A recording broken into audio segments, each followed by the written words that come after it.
So Rivals of Ixalan it's basically a story about a race that everybody's trying to get somewhere first. So the cool thing for you, the players, you're part of the race, but the racers are the tribes themselves. As we were designing Rivals of Ixalan, we knew exactly what the 4 tribes were. There was no room there for one of the tribes to fall off a cliff or for a new tribe to, beam in from space. We knew who they were.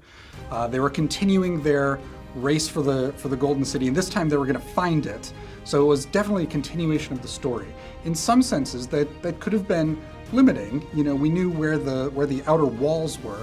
But in other cases, that gave us the freedom to focus exactly on, all right, how do we advance? How do we delve deeper into what these tribes are, what they do, where they could go? So often what we do in a tribal set is the first set will have some amount of tribal, but then the second set just turns up the knob a little bit. That was true in Innistrad, for example, where Dark Ascension had a little bit more tribal than Innistrad did.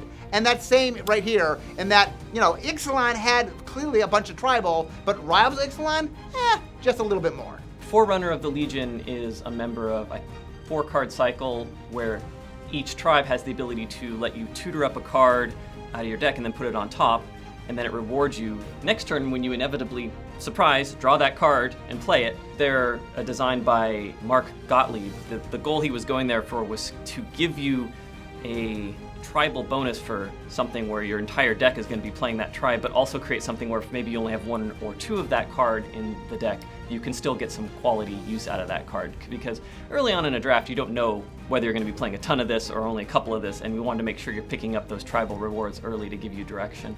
In Ixalan, the vampires were a go-wide small creature deck, and in Rivals of Ixalan, the vampires are more mid-range.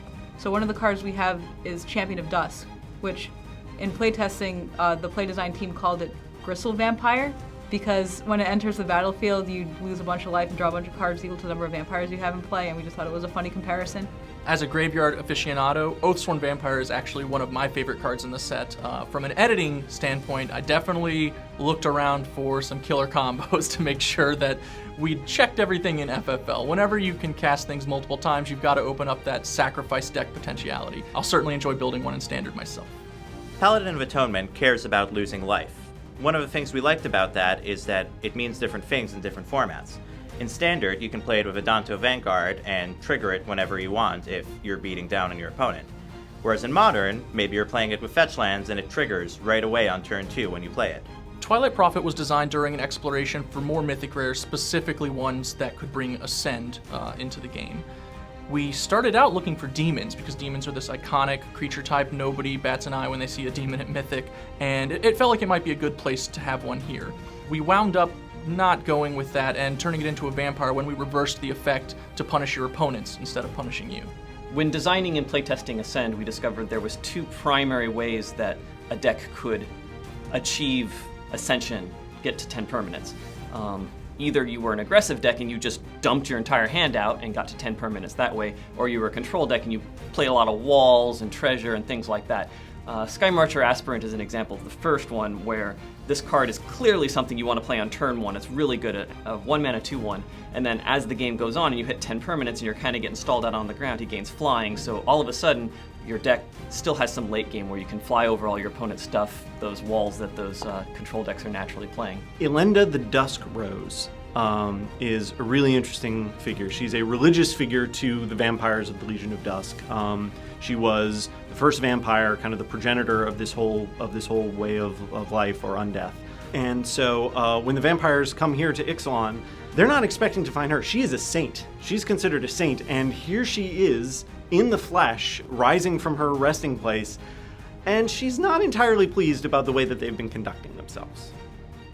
One of the easiest ways to push on the tribal themes that we presented in Ixalan is to keep pushing on very linear things. Lords are one of the Magic classics as far as linear tribal strategies go. To that end, we knew we wanted to make some. Which ones we make is a different decision. We had a Merfolk one in the file for a long time. I think it's basically just as printed. We really didn't change much about it, because we also were hoping to maybe introduce Blue-Green Merfolk to Modern and make that another spin on this archetype that people could enjoy and learn in a new way. Merfolk as a tribe have always had this sort of growing and going wide sensibility to them. We make tons of merfolk lords, but at the same time we keep them cheap. We keep you wanting to spread the love across multiple merfolk. Deeproot Elite does exactly that. He gets taller all on his own, and he tells you, fill your deck with merfolk, make me huge, attack with all of these guys.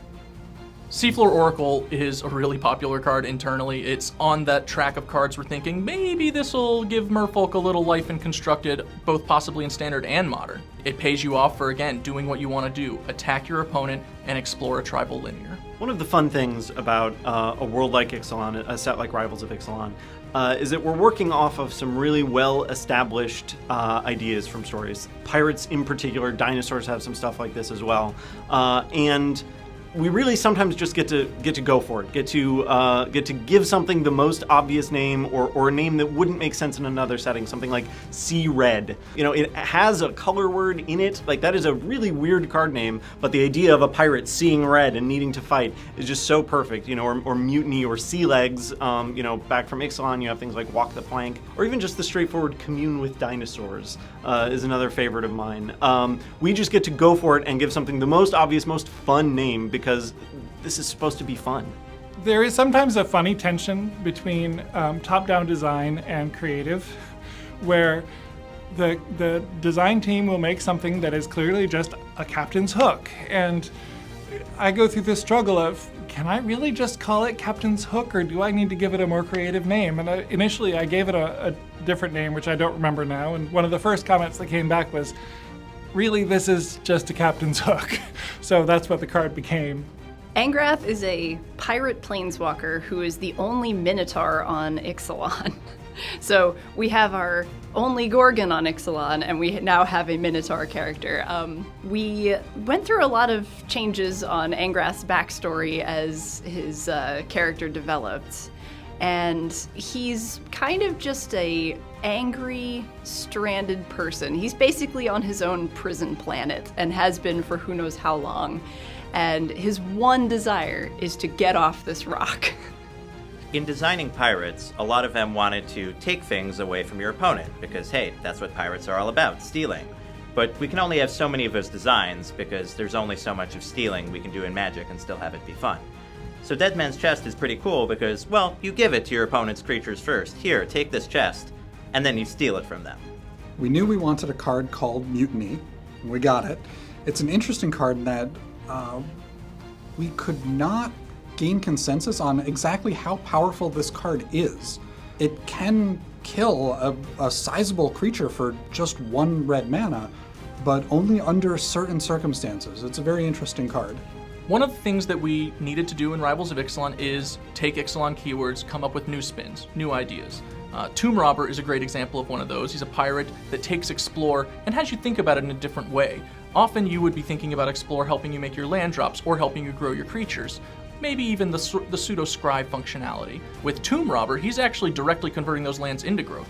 You can't lose. His Explorer is always find +1/+1 counters. The times that I drafted pirates in Rivals of Ixalan, Direfleet Netbreaker was usually the card that put me right into pirates. It's one of these signpost uncommons that loudly says, hey, look at me, you should go pirates, and it did its job. Ixalan was a pretty fun and lively set, but I really tried to dial up the action even further in Rivals of Ixalan, because before, you know, it was an exploration toward a central place, and now that everyone's there, it's a frenzy. It's, you know, a game of race to the center. And you see a lot more group-on-group fighting in Rivals of Ixalan as well, like cards like Hornswoggle, where there's a pirate, you know, beating up a vampire. You saw it a little bit in Ixalan, and now it's just more. Cards like Reckless Rage, where there's a dinosaur actively destroying a pirate ship. You know, it's just, it's been dialed up to 11 this time.